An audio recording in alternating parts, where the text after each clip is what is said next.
আসসালামু আলাইকুম, ওয়েলকাম করছি রিয়াসাদ আজিম ভিন্ন ধর্ম মতাদর্শে যারা শুনছেন সবার প্রতি আন্তরিক কৃতজ্ঞতা। বিপিএল এর আপডেট অবশেষে প্লেয়ার্স ড্রাফট অকশন নিলাম, যেভাবেই বলি না কেন এই ডেট এতবার চেঞ্জ হচ্ছিল যে আজকে নভেম্বরের শেষ দিন 30 তারিখে শেষ পর্যন্ত নিলাম হবে নাকি এটা ডিসেম্বরে চলে যাবে, এরকম একটা স্পেকুলেশন ছিল। এবং শেষ মুহূর্তে Bangladesh cricket board versus Enamul Haque Bijoy যে জয় পরাজয়ের জন্য মাঠে নেমে পড়লো, সেটাও কিন্তু একটা অনিশ্চয়তা তৈরি করেছিল যে আসলে ক্রিকেটাররা যারা বাদ পড়লেন, যারা ছিলেন, তারা কি আবার ঢুকবেন কিনা। বাট এই মুহূর্তে স্পটলাইটে দুজন, তিনজন, চারজন, পাঁচজন ক্রিকেটার, যেই ক্রিকেটারদেরকে নিয়ে অনেক বেশি ডিসকাশন হচ্ছে এবং যে ডিসকাশনটা খুবই ভ্যালিড। আমি সেই ডিসকাশনটা মানে হ্যাপিনেসের থেকে অবাক হওয়ার যে ঘটনাগুলো ঘটেছে সেই জায়গা থেকে শুরু করতে চাই।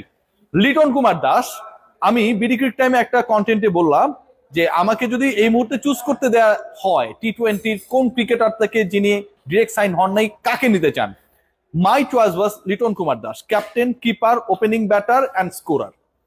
লিটন কুমার দাস যিনি ক্যাটাগরি এ মানে টপ ক্যাটাগরিতে অবশিষ্ট যে দুজন ক্রিকেটার ছিলেন, নাইম শেখ এবং লিটন কুমার দাস, তাদের একজন। এই দুই ক্রিকেটারের ক্ষেত্রে যে ঘটনা ঘটেছে সকল ধরনের চিন্তা ভাবনাকে উল্টে দিয়েছে, পাল্টে দিয়েছে। আজকের বিপিএল এ সবচেয়ে বড় ঘূর্ণিঝড়, টর্নেডো, ভূমিকম্প হয়েছে যখন দফায় দফায় নাইম শেখের দাম বাড়তে থাকে। প্রথম কলটাই ছিল লিটন এবং নাইমের মধ্য থেকে নাইমের, এবং যেই কল শুরু হয়েছিল 50 লাখ টাকায়, শেষ পর্যন্ত সেটা ডাবলেরও বেশি 1,10,00,000 টাকায় গিয়ে শেষ হয়েছে। নাইম শেখকে চট্টগ্রাম 1,10,00,000 টাকায় দলে ফিরিয়েছে এবারের বিপিএল এর জন্য। নাইম শেখ যখন কোটিপতি, লিটন কুমার দাস তখন কোটিপতি হতে পারে না। 50-এর থেকে যে শুরু হয়েছিল বিডিং, সেটা শেষ পর্যন্ত 5টা কল পেয়েছে এবং 75-এ গিয়ে লিটনের যে কল, লিটনকে পাবার যে অন্য দলগুলো চেষ্টা আকাঙ্ক্ষা, সেটা ফুল স্টপ হয়েছে। লিটন কুমার দাস 75 লাখ টাকায় রংপুরের ডেরায়, লিটনের ব্যাপারে অন্য দলগুলো যখন আগ্রহ দেখায় নাই, 75-এই তার নিলামটা শেষ হয়ে গেছে। লিটন যখন 75, নাইম শেখ যখন 1,10,00,000, ঠিক তখন সবচেয়ে বড় অবাক করা জায়গা তৈরি হয়ে গিয়েছিল যে জিয়াউর রহমান, আমাদের সাবেক রাষ্ট্রপতি জিয়াউর রহমানের কথা আমি বলছি না, মানে অনেকে অনেকভাবে এগুলোকে ট্রল করার চেষ্টা করে, ম্যানিপুলেট করার চেষ্টা করে। আমাদের ক্রিকেটার জিয়াউর রহমান, সেই জিয়াউর রহমান 30 লাখ টাকায় বিক্রি হয়েছেন।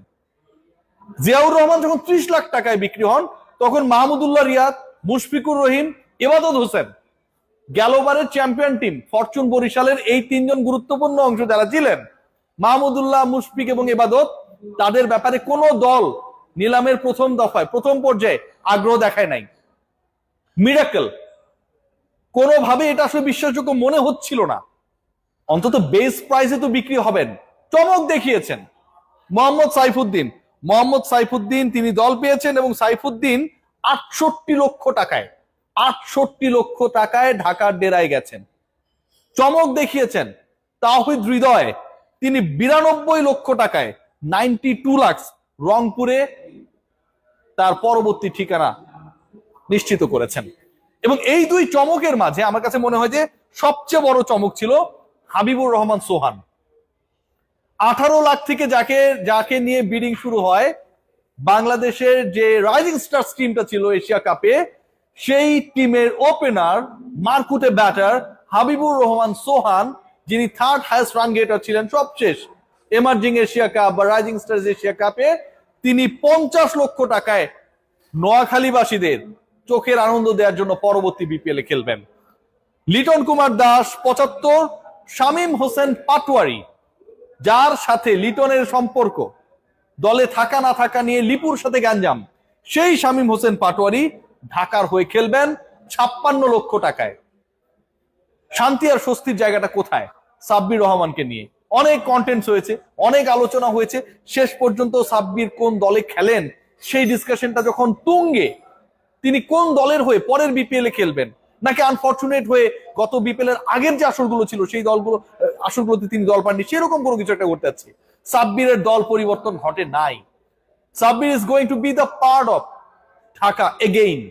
ঢাকা ক্যাপিটালস এর হয়ে সাব্বির খেলবেন, গেল আসরে সাব্বির খেলেছিলেন ঢাকার হয়ে, এবং এবার সাব্বিরের প্রাইস 28 লাখ, 28 লক্ষ টাকায় সাব্বিরের ঠিকানা ঢাকা ক্যাপিটালস। আমাদের আরেক প্রিয় ক্রিকেটার, বাংলাদেশকে দীর্ঘ সময় সার্ভিস দেয়, যাকে এখনো বাংলাদেশের মানুষ মিস করে, নাসির হোসেন তিনিও ঢাকায়, তাসকিন আহমেদ আগে থেকেই ঢাকায়, নাসির সাব্বির তাসকিন। আমার কাছে মনে হয় ঢাকাকে রোমাঞ্চকর বিপিএল এর এক্সপেরিয়েন্স দেওয়ার জন্য যে লোকাল ক্রিকেটাররা, যাদের ব্যাপারে মানুষের প্রচন্ড আগ্রহ রয়েছে, যেই ক্রিকেটারদের fan base is very huge, সেই পার্টিকুলার ক্রিকেটাররা এই মুহূর্তে ঢাকার ডেরায়। আলোচনা রয়েছে জাকের আলী অনিক। প্রিয় জাকের আলী অনিক এবারও বল যেখানেই যাক তিনি লেগ সাইডে মারবেনই, এবং বিপিএল আমার কাছে মনে হয় ওয়ার্ল্ড কাপের আগে সেটা একটা ভালো প্রিপারেশন তার হয়ে যাবে। জাকের আলী অনিকের ঠিকানা নোয়াখালীবাসী যেমন একদিক থেকে সোহানকে নিয়ে চমক দেখিয়েছে, জাকের আলী অনিককেও দলে ভিড়িয়ে তারা চমক দিয়েছে। জাকেরের দাম বাড়ে নাই। জাকের 35 লাখ টাকার ক্রিকেটার, মানে যেই বেস প্রাইজের ক্রিকেটার তিনি ছিলেন, সেখানটাই একটা দলে বিট করেছে, সেটা হচ্ছে নোয়াখালী এক্সপ্রেস, এবং 35 লাখ টাকায় জাকের আলী অনিকের ঠিকানা সেখানটায়। চমক জাকেরের যদি ব্যাপারটা চমক হয়, মুশফিক মাহমুদুল্লাহ যদি দল না পাওয়া চমক হয়, আমার কাছে মনে হয় যে সবচেয়ে বড় চমক এবারের বিপিএলে ইয়াসির চৌধুরী রাব্বি। তার প্রাইস কত হতে পারতো, তার দল পাওয়া নেই, কিন্তু আমরা অনেকটা কনফিউজ ছিলাম। ইয়াসির চৌধুরী রাব্বি যখন ছক্কার দরকার হয় তখন তিনি সিঙ্গেল নেওয়ার চেষ্টা করেন, যখন সিঙ্গেলের দরকার হয় তখন তিনি ছক্কা মারার চেষ্টা করেন, যখন কোনোটারই দরকার হয় না, টিকে থাকার দরকার হয়, তখন তিনি রিভার্স সুইপ করেন। সেই ইয়াসির চৌধুরী রাব্বি রাজশাহীতে খেলবেন 44 লক্ষ টাকায়।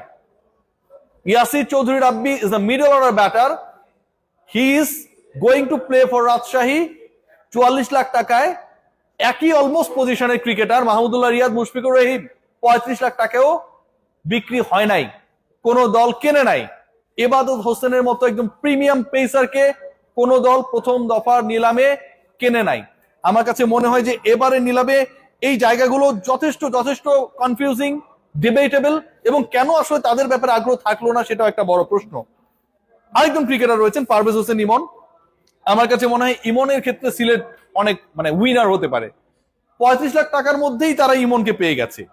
ইমনের প্রাইস আমার কাছে মনে হচ্ছিল যে অ্যাটলিস্ট 50 লাখ প্লাস হওয়ার কথা ছিল। লাস্ট ম্যাচেও ভালো খেলেছে, রেগুলার ওপেনিং এ ভালো করেন। সো এরকম একজন ক্রিকেটার পারভেজ হোসেন ইমন, এবং একই সাথে একটা স্পেশালিস্ট পজিশনে তিনি হচ্ছে স্পেশালিস্ট, সেই জায়গায় পারভেজ হোসেন ইমন অনলি 35 লাখে একটা দলে চলে গেলেন এবং অন্য কেউ বিট করলো না।